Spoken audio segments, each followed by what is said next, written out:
Hello friends, आप सभी को श्री शिवाय नमस्तुभ्यम। और जैसे कि सभी को पता है कि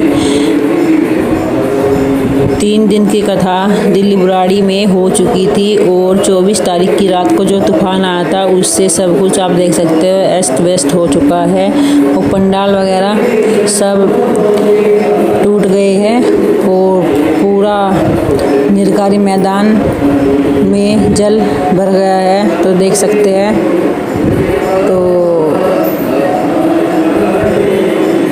पंडित प्रदीप मिश्रा जी ने बताया है कि यह कथा अब नहीं होगी क्योंकि भक्तगणों की यहाँ पर बैठने की व्यवस्था भी नहीं है हो सकती, इतना ज़्यादा दलदल हो चुका है। तो इसी कारण से यह कथा अब बंद कर दी गई है। तो अभी भी पंडाल में बहुत भक्त जन बैठे हुए हैं, बहुत ही ज़्यादा संख्या में। तो धीरे धीरे सभी अपने घर को प्रस्थान कर रहे हैं। तो देखो अच्छे से कथा हो गई थी पहले दिन की, फिर दूसरे दिन में भी ऐसी अड़चन आ चुकी थी और 2 दिन की कथा फिर टाइम चेंज हो गया था 6 से 9, तो वो भी अच्छे से हो गई। और 24 तारीख की रात को फिर वही तूफान ने प्राकृतिक भगवान की ऐसी कृपा थी क्योंकि इसमें तो कोई किसी का बस नहीं चल सकता और यही होना था जो उनकी मर्जी भोले बाबा की, तो इसे तो कोई रोक नहीं सकता था। आप देख सकते कितना जल भर चुका है पंडाल में, जो मेन पंडाल है बड़े जहाँ पर पंडित प्रदीप मिश्रा जी बैठते वो भी पूरा जल से भर गया है। तो इसी कारण से कथा में बंद कर दिया है कथा को।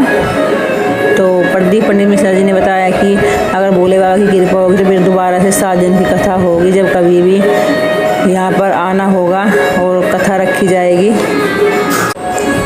तो आप देख सकते हैं सभी इतनी अच्छी सी व्यवस्था की गई थी प्रशासन की तरफ से कि कोई भी कमी नहीं थी और बाद में भी सब कुछ संभाल लिया गया था। जो पहले आप देख सकते तूफान आया था, आपने देखा ही होगा मेरा वीडियो, तो सब कुछ अच्छे से संभाल गया था। 2 दिन की कथा भी अच्छे से हो गई थी, मगर यही भगवान की मर्जी थी भोले बाबा की। तो फिर ऐसे देखो प्राकृतिक आपदाएं आती रहती है, तो इसमें तो किसी का कुछ भी वश नहीं चल सकता। तो अब यहाँ पे बैठने की व्यवस्था भी नहीं है और हो भी नहीं सकती क्योंकि इतना दलदल हो गया है पानी की वजह से। आप देख सकते हैं कितना जल भराव हो गया है, तो कोई चांस ही नहीं बनता कि हाँ इस पानी को सूखने में कितना टाइम लगेगा और कैसे सूखाया जाएगा। तो ऐसा तो बिल्कुल भी नहीं हो सकता क्योंकि कच्ची मिट्टी होती है और मिट्टी जब पानी से पूरा ही भर गया था तो वही दलदल का रूप ले लेती है। तो ऐसा बताया जा रहा है कि अब कथा बिल्कुल ही बंद कर दी गई है और आने वाले टाइम में अगर भोले बाबा की कृपा होगी तो फिर प्रदीप मिश्रा जी ने बताया है तो फिर कथा करने आएंगे और 7 दिन की कथा पूरी करके जाएंगे।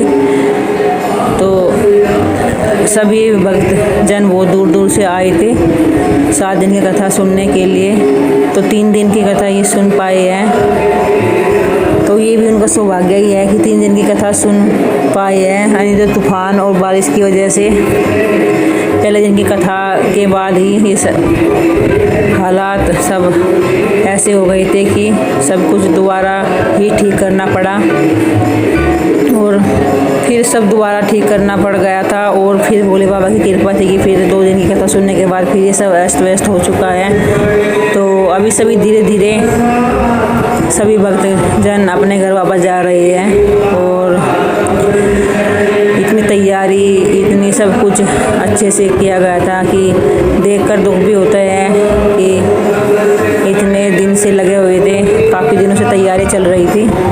तो बस इसमें क्या कह सकते हैं कि सब ये भोले बाबा की उनकी मर्जी के कारण तो कुछ भी नहीं हो सकता। तो ऐसी बाबा की मर्जी थी तो चलो कोई बात नहीं, आ गई बाबा की कृपा रही तो आगे कथा सुनेंगे और 7 दिन की कथा फिर कभी सुनने को मिलेगी। तो तब तक के लिए राधे राधे, जय श्री श्याम, श्री शिवाय नमस्तुभ्यम। और वीडियो अच्छा लगा तो प्लीज़ कमेंट करें, लाइक करें, चैनल पर नए तो सब्सक्राइब करें और हमेशा भोले बाबा की कृपा आप सभी पर बनी रहे।